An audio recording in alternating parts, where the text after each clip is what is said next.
Welcome, everyone, to the Channel 2.0 podcast. I am your host, Eric Brooker, and I am joined by my co-host and co-founder of the Channel Advisors, Cameron Olson. Here on the Channel 2.0 podcast, we dive into all things channel. Today, we have a special guest with us. We'll jump right in. Ted Schuman joins the show. Ted was the founder and CEO of PlanetOne Communications, and after selling PlanetOne to Avant Communications, he now serves as the Chief Experience Officer at Avant. We are excited for Ted to share his insights and experiences with us. Ted Schuman, the man who needs no introduction.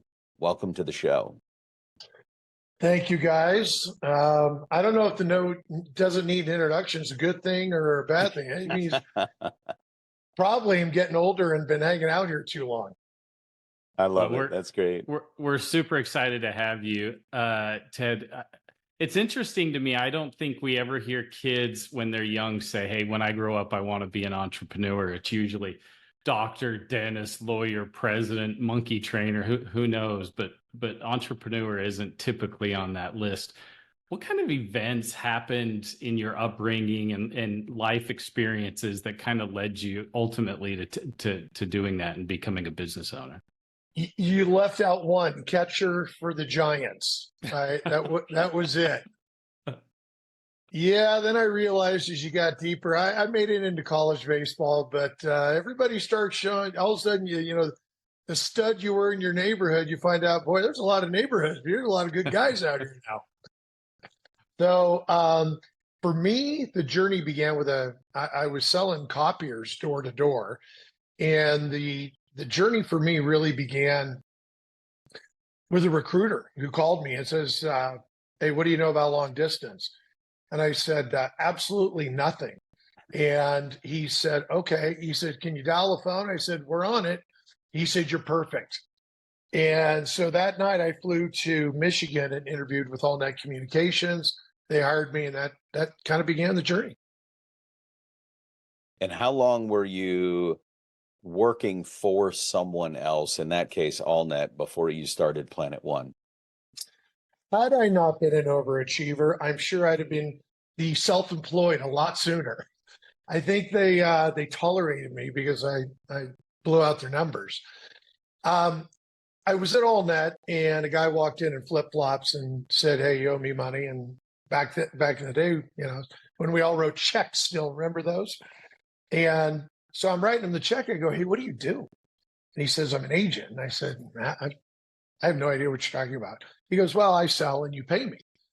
And I said, okay. I said, well, you must sell a lot. It was like $12,000 at the time. And he goes, oh, no. I haven't sold anything in like a year. I said, oh, I just took over the Phoenix market. Are we just slow in paying you? He says, no. He goes, I make a sale and you pay me every month. I go, man, I'm sorry, I'm not connecting the dots here. He says, I said, wait a minute. You haven't sold in a year, so the sale you made, we pay you on it each and every month, like you keep inking the same deal? And he goes, you got it. I went, okay, I'm working way too hard. There's a better way. So that night I went home to my wife. She said, you should do it. I said, well, I would rep out everybody. I mean, why not? I don't want a customer to ever say no. And she goes, it's an amazing idea. I love it. Is anybody doing it? And I go, well, apparently this guy, he was going to the golf course, but you know, I didn't know who this guy was. He goes, well, we should do that. And I went, well, we have a problem. We have no money. And she goes, well, call your dad. So I did. And he had me write a business plan. I had to remind him that I got a GED out of high school and that it was going to probably be fairly brief. And back then, interest rates are 12 to 15% at the bank, which I wouldn't have qualified for. My dad gave me and mom gave me a $50,000 credit line. I went door to door in Scottsdale, and overnight success 32 years later. Overnight success 32 years later. If you look at the channel today, now I started an agency about 15 years ago, and one of the biggest challenges, you know, is the on-ramp, the period of time it takes you from, in your case, the day you quit AllNet until you're making real money and not eating ramen anymore. In my world, there were no spiffs. When you started, spiffs didn't exist. I'm curious, does spiffs help? There's a lot of people that listen to this show that are new, trusted advisors, younger than all of us, new to the industry. So I'm curious, what do you think the on-ramp is from a timing perspective? And what does that look like for a new trusted advisor? Well, I would give you a bit of a different answer today than I would have given you 15, 20 years ago. When I got in the business, I went through something called the yellow pages for you people under 40. And I called them up and said, you have an agent program. And most of the calls started like, what's that? And so after I got done explaining, I knew I was wasting my time with that person, and turning the page in the yellow pages. Back then it was, this is really going to make me sound like Pony Express. We mailed in orders in 5-part carbon forms, but what's changed is, we went from pitching product to solution selling. So to get started back then, the part about perseverance and patience still applies today. The benefit the TAs have today versus back then is we do have spiffs. And I think there's both kind of blessings and a curse with those spiffs, depending on which side of the table you sit on. As a TA, for somebody that's contemplating this today, you have an opportunity to go make a sale and see some money in your account in a matter of weeks, depending on the type of sale you made and the provider. Back then, it averaged like 6 months. You make a sale January 1st, you didn't really count on that. Listen, we wanted to be on January 2nd, but it never happened like that. So you had to wait about 6 months until you finally got paid. That cycle has changed over time. We got paid back in the day on collected revenue, so that extended even further out. And today, I would tell you, you need a year's worth of capital if you're going to maintain your current lifestyle and not eat from the ramen bowl that we all love to talk about. But it's still a long road. And although I would argue tougher in certain ways, because you have so much to learn. Right? We are an information overload. It's hard for the people listening to this call to keep up with the content that is published daily and the latest technologies, because we all want to be that trusted advisor in front of a client. Back then, we were hucking product. I was walking in, how much you spending? I can save you this. Thank you. Sign here, press hard. So we got really good at that pitch. We're not pitching. Well, the good guys aren't pitching anymore. You're going in and you're vetting and evaluating, looking for applications and workloads and opportunities. And we're now consulting on the very infrastructure that drives their entire business. So the sales cycle has been extended. The opportunities have become greater. And therefore, you need to be well capitalized, Eric. If you're going to get out there today and hang your shingle out, and if I've heard it once, I've heard it 1,000 times from suppliers and other partners. Boy, I wish I would have done what you did. And I should have done it 10, 15 years ago. Well, there's always time to still do it. You're just going to need to be well capitalized if you're going to give yourself a legitimate chance of making it. So it has been interesting. It feels like the channel went from, hey, I'm going to save you some money on your internet or phone lines, to much more of a full stack technology sell. You talked about the Pony Express and going way back a ways. Talk to us. You've been doing this for a while now. Talk to us about how the channel got started and how did it come about? Well, I want to clarify something right out of the gate. The term master agent, that was hung on us by the folks at Informa, Agent Plus. I could date myself. Phone Plus magazine, for those of you who got a little gray hair. What was exciting and also challenging back in the day, Cameron, is we just weren't trying to keep the lights on and the refrigerator full. We were trying to build something. And in our guts, we knew we were onto something. But it was bigger than us. It was a channel. We were trying to, what turned out today to be a multi-billion-dollar channel and getting bigger by the hour. So the opportunity back then was frustrating because the resources and tools and enablement that we almost take for granted today did not exist. So you really had to roll up your sleeves and dive in head first. The exciting part is you never knew what it was over that next ridge. That made it exciting. There was a sense of brotherhood and camaraderie that now I sound like I'm pining away for the old days. That I would say is lacking a bit. The challenges that we as a channel faced back in the day when there was something meaningful, had a little meat on it, it was very, very common to have the original kind of pioneers of the industry. We'd get together and talk about it because it either positively or negatively affected all of us equally. And I'm going back to days before Intellisys was even founded.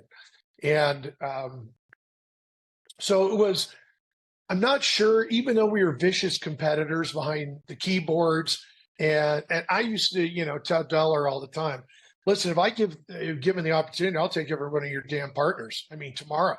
And I wouldn't respect you if you didn't do the same to me. But that kept us on our game, right? In a competitive, yet when the kind of proverbial shit hit the fan, we did band together like brothers to evangelize on our behalf and for the greater good of a bigger cause, and that was building the channel. And you look at it, fast forward today, the opportunity that's out there for both the TSDs, formerly master agents. By the way, on the master agent thing, that was never intended to be offensive. Can we just clear the air right there? I don't even know who the hell came up with it. But now we've moved on to TSDs. I don't think TSD is any more relevant than the word master agent. We're just all out there trying to work together to earn a good living, to build businesses and provide opportunities and jobs to hundreds and thousands of people around there. But it's kind of interesting how it's evolved today. And it's a better time to be a partner today than it was 20 years ago when we did start it. So here, 20 years later, you seem as passionate about the space as you've been, at least since I met you, I don't know, 12 or 15 years ago. You sold, I think May was 2 years ago. Is that about right? 2 years, 2 months, but who's counting? So I'm curious, what prompted you to sell and take on a position with a TSD? Well, I had been pursued at PlanetOne, as a lot of my peers, for quite some time. I'm going to say, Eric, I had been fighting off offers for 5 years, maybe. And the first question I'd always ask when a prospective private equity firm competitor, whoever would walk out of the room after they made their pitch, my first question to the leadership team is, how do our employees benefit and how do our partners benefit? If we can't resoundingly answer that very quickly, emphatically, and have it be painfully obvious, wrong opportunity. In all those scenarios, I knew I would be taken care of in that. But I had a kind of a greater calling. I had many people that worked for me over 10, 12 years. I had my own boys in the business. Many of you know Jake and Max. So I needed to just not only set up my employees and partners for greater success in the event we did a transaction, I had immediate family to take care of as well. And I'm happy to say that looking back, it was the best thing we did for PlanetOne, its employees and our partners. And I think everybody in the industry was quite abuzz with the pairing of Avant and PlanetOne. Our cultures obviously aligned a little too well. And what changed with the meeting after we were being pursued and ultimately came together with Avant and Pamlico was we actually sat around the table and thought, well, why shouldn't we do this? It seems to be a hand in glove fit here. Can anybody think of a reason this doesn't make sense? And so literally from introduction to trading autographs, I think we did it in under 30 days, which is unheard of, just unheard of. But that's how seamlessly it came together. And I have to tell you, both Pamlico, Avant, and everybody, and marrying our two families, it's been seamless. It's been effective. We brought greater resources to partners. we brought skill sets that we excelled at and kind of that boutique high touch service from the how we operate in our culture. Yet our cultures were so aligned together. The employees benefited, the partners benefited. And so I can kind of sit here 2 years later and always it's 2020 looking backwards. It was the right call. I will say one of the things that has really impressed me about your guys' merger is the speed of which you aligned resources. It seems like you guys came together very quick, and even your special forces last year, you saw the two organizations come together and align very, very quickly. I'm curious, as you look forward here in a couple of years, what does Avant look like specifically? But what does the channel look like? What does the channel turn into in 3 to 5 years? We already talked about how we went from being a, hey, I'm going to save you money, to a total solution architect, tech conversation. What is the next iteration to this channel? Well, I think unless you're living under a rock, there's just simply greater opportunity today. You know, I remember the first time Vince Bradley said over 100 providers, and we mocked him behind the scenes. It was easy to do. It was cartoonish number to drop. 100, you know, with 4,000 partners. We're like, I think Vince got hit in the head with a surfboard. We're like, who the hell needs 100 providers? And now you look forward today, I think we're very guilty of the same thing. We're like 3, 4. I mean, it's nuts, but that's become the norm. And for everything that we kind of snickered behind the scenes when we were talking about Vince, that's exactly what has happened here. And it's happened because more suppliers got in. So more suppliers entered the market, more TAs have entered the market. You have some of the biggest VARs in the world in our space now. There has never been a better time. And I know that's a broken record to hear everybody say that, but it just seems to get bigger by the day. I mean, I look at the stats and figures, and at the top of the food distribution today, we're making more sales monthly than the biggest masters had in aggregate in their entire portfolio. That's a stunning number when you sit back and really think about it. We are outproducing monthly what the biggest of us in the channel had in total revenue. And that number is going up and to the right each and every month. So I would tell you more suppliers, more TAs, more products, more opportunities to sit to grab more of the client's spend than ever before.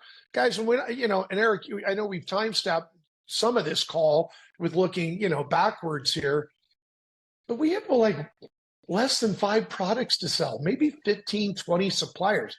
That was it. And you look at the landscape today, and if it doesn't get you fired up, then I don't know, learn to play the trumpet, go somewhere else.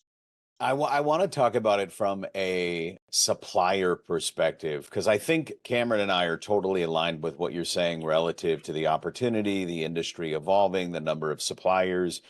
When Cameron and I got into it, we were in that top 100 of suppliers. There were, I think, 75 or 80 suppliers when both of us got into the channel. And that, to your point, that felt like a lot of suppliers. Now, I've read some channel futures articles and some other articles that suggest by number that we're looking down the barrel of somewhere in the neighborhood of 12 to 1,500 suppliers.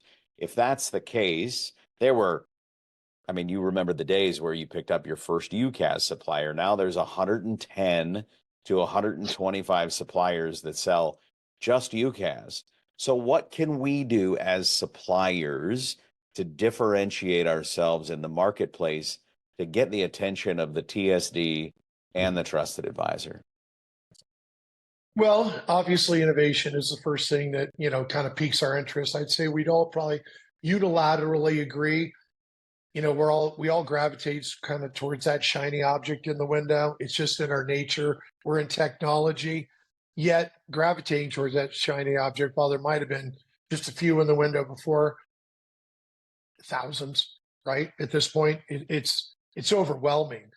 And I don't see that slowing down. You know, the ones that really stick and that we gain traction with, that we have the most momentum with, There are a couple constants where the old is forever new. And what I mean by that is the ones that dig in, deploy the resources, give us the head count, give us the tools and enablement to really self-service so we can scale and grow faster. I used to tell everybody, the less we talk, the better we'll be. They look at me like, wait a minute.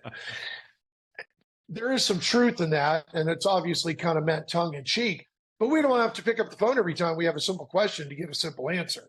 How many emails, phone calls happen throughout the day where you're like, for crying out loud, I just need a simple question answered. So if we can self-service, I think we'll be more successful. But the other item that is the oldest forever new is the guys that lock in and go kind of tactical and roll up their sleeves, get to know our partners, get to know their goals, get to know their businesses, how to align, how to best position their portfolio, stay in contact, as I have a saying, do the common things uncommonly well, answer the phone, respond to emails.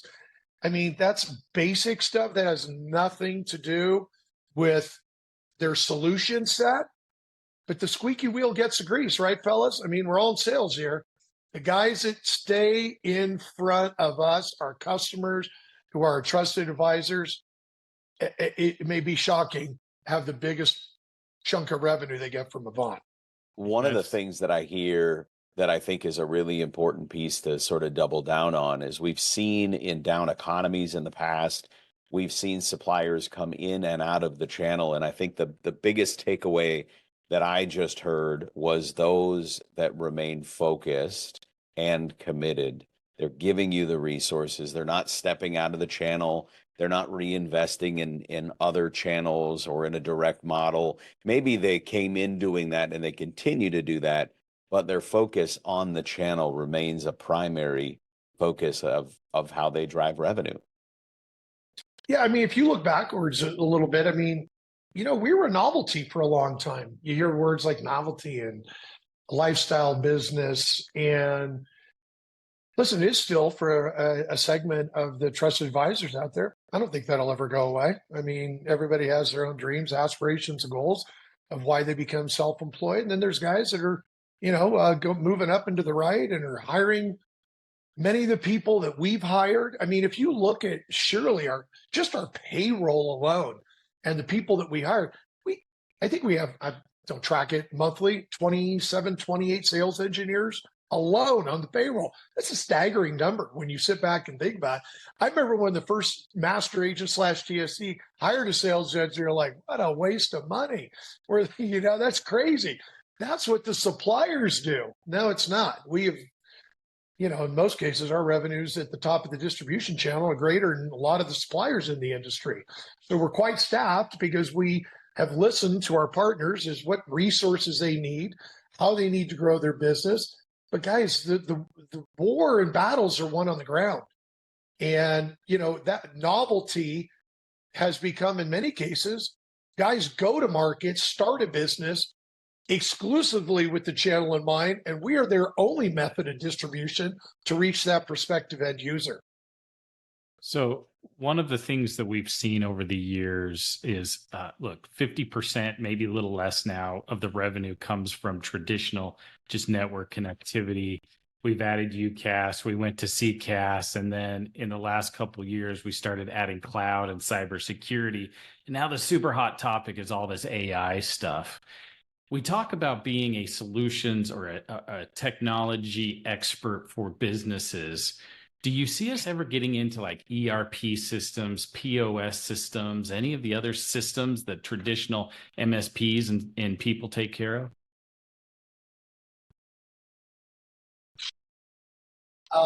So you asked me to look in the crystal ball. I'm going to give you a really since we're in the political season. Not sure. It's, what? If you would have had me look in the crystal ball 20 years ago to ask me, would we be sitting at the table today consulting with the C-suites on the very infrastructure that drives, manages, runs, and their own businesses? I'm not sure I would have agreed with you that we were going to go that deep in the channel. So I don't think there's any limit to where we take this. I mean, I think that's for all of us listening to this call to continue to put pressure on suppliers Because if I'm a sales guy and I'm sitting in front of a customer, I don't want to be limited to what they're asking me to consult on. And so if there's greater opportunity to grab a bigger spend of their IT budget and put my sales ID on it, brother, sign me up. Yeah. Why not? We are starting to see a lot more partners go out there and sign contracts for water or waste or credit card processing or a bunch of other stuff. So yeah, I think there's a little bit of demand, especially when you have opportunistic salespeople out there looking for that additional revenue stream. So yeah, I think you're spot on that. When you started in this industry, you were clawing for every long distance deal, for every PRI, as I was selling PRIs and long distance back in the day. The number of IT directors acquiring technology through a channel partner was nominal at best when you started at this. That number, and you alluded to it earlier, that number is 72. It's almost 80% of IT decisions are made through a channel. Why do you suppose that that is? Well, I think the one thing that started the channel continues to resonate with the customer. We went in kind of as an agnostic advisor to the customer. I mean, back then, in its most simplest terms, they were with AT&T, but 95% of the country was with AT&T. So going in and giving the customer multiple options and choices to save a few dollars was really the beginning, and where the channel kind of spread its wings a little bit and went from being a novelty to, hey, we might want to pay attention to these guys. And now you look forward 30 plus years later, which seems like a long time, but in reality for the space, it's for most mature industries, it's not a long time at all. And now you've had the private equity firms and investment bankers paratrooper into our space, validating what we kind of knew a long time ago. I think when we were boutique, we were a cottage industry, is what they, or a lifestyle business, what they want to call us. And we continue to push the envelope and create greater opportunity. And with the private equity and Wall Street money that now has come into our space, I can't speak for everyone. I was just simply, not to give Pamela a ringing endorsement and turn this into an Avant ad, but they have done what they said they're going to do, and they've provided resources in terms of capital, in terms of mentorship, coaching. They are there for whatever our needs are, and our needs, there's not a day, a meeting, a dollar spent that isn't directed everything towards a trusted advisor to create more opportunity, to sit in front of the customer, to grab more of the wallet and the spend. So, I mean, I look where we sit today, guys, and it's an enviable position to be in. Direct sales forces are on the decline. More suppliers are entering the space. More trusted advisors getting in. The biggest VARs that kind of snickered at us 10 years ago are big players in our space now. You got to be pretty fired up if you're a trusted advisor out there of every opportunity and chance you have to go in and earn a couple bucks. Is that where so you mentioned a band of brothers feel amongst kind of the earlier starters of the channel, kind of the master agents or the TSDs. It feels like the band of brothers came because you guys were trying to legitimize a business model. And in order for you to have a loud enough voice, you had to do it together at the same time competing. Is that the case? Yeah, listen, we tried to kick the living shit out of each other on an hourly basis, but we'd see each other at an agent show back in the day when there were like 100 people in the room, and we'd sit around and talk about how are we going to blow this thing up? How do we make it bigger? Yeah, there was a sense of camaraderie, and the original, you got to remember, the very original business plan was to be that agnostic advisor to the customer. That hasn't changed in 32 years. The band of brothers, I don't know. It's a smaller band for sure. We can thank the Wall Street money for changing that landscape. That part of it's exciting. Is the band of brothers focused at the suppliers? The suppliers, I think, for a long time kind of pushed back and saying, no, we're not going to do this channel thing. We're not going to do this channel thing.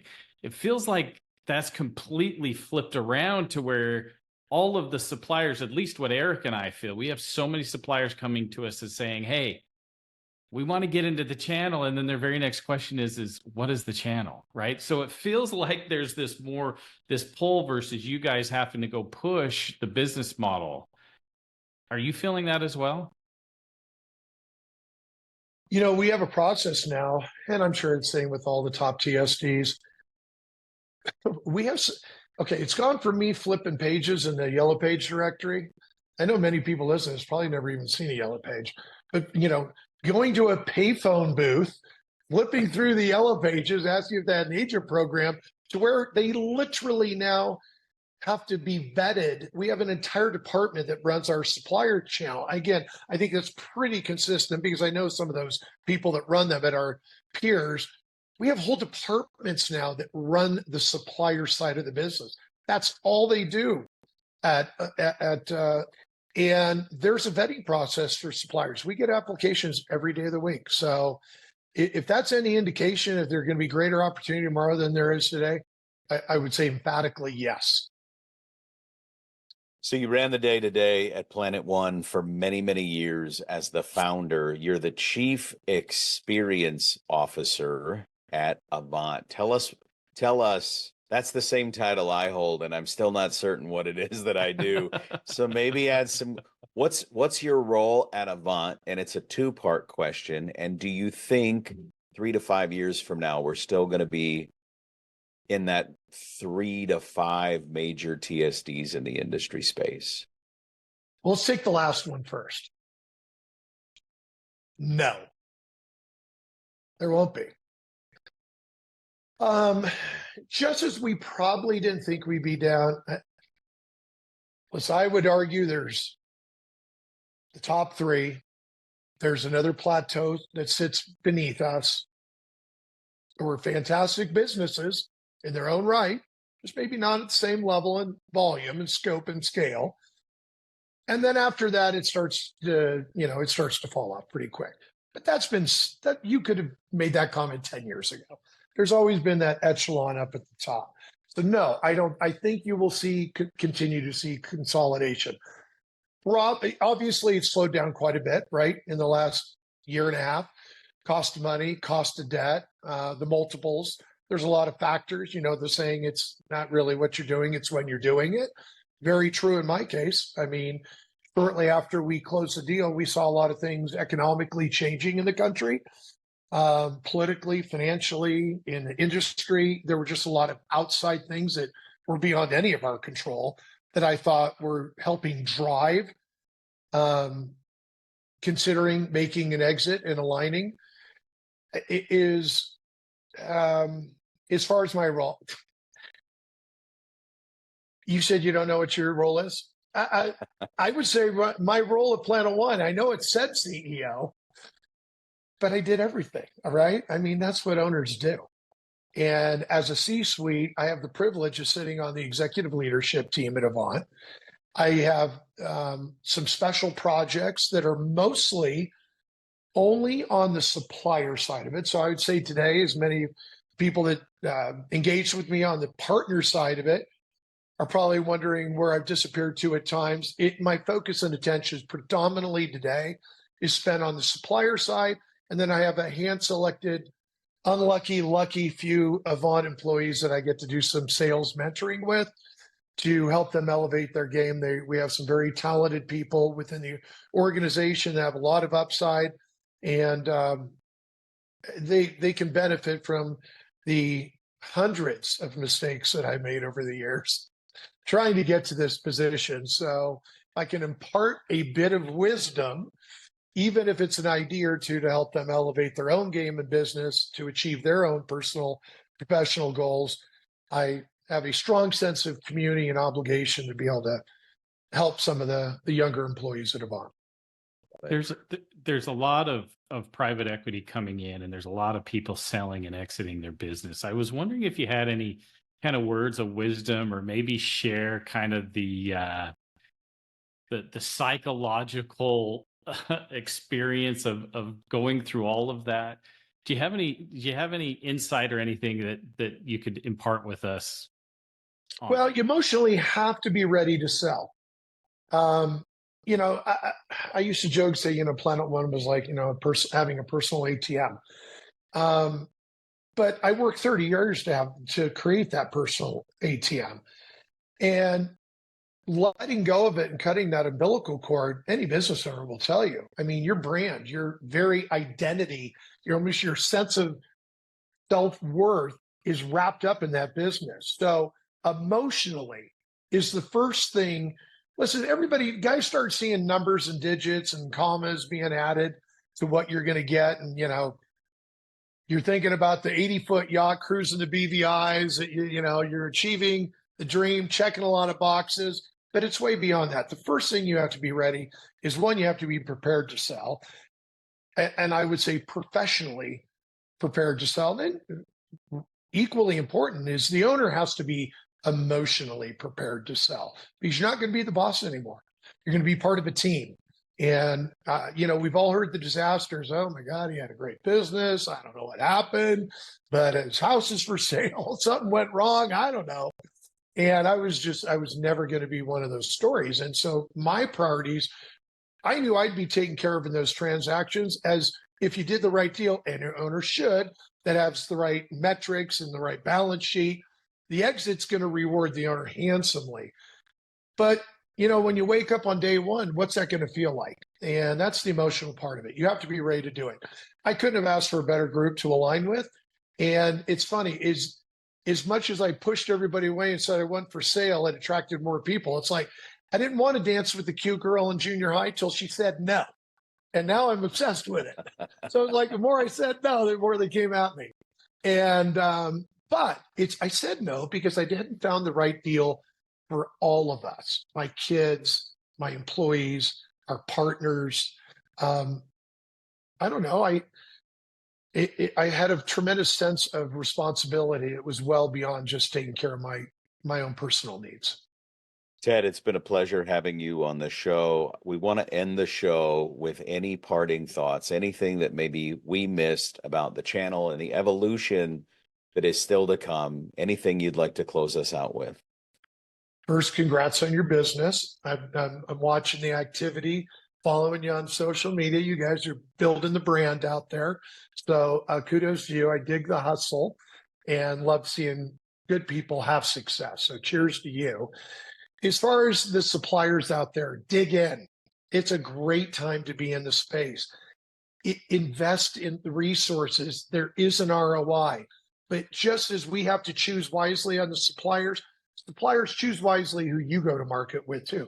Make sure the people you're contracting with, there's no magic to this guy. We just don't throw on the lights and watch the orders come pouring in. Doesn't work like that. All three of us on this call and those listening know it doesn't happen like that.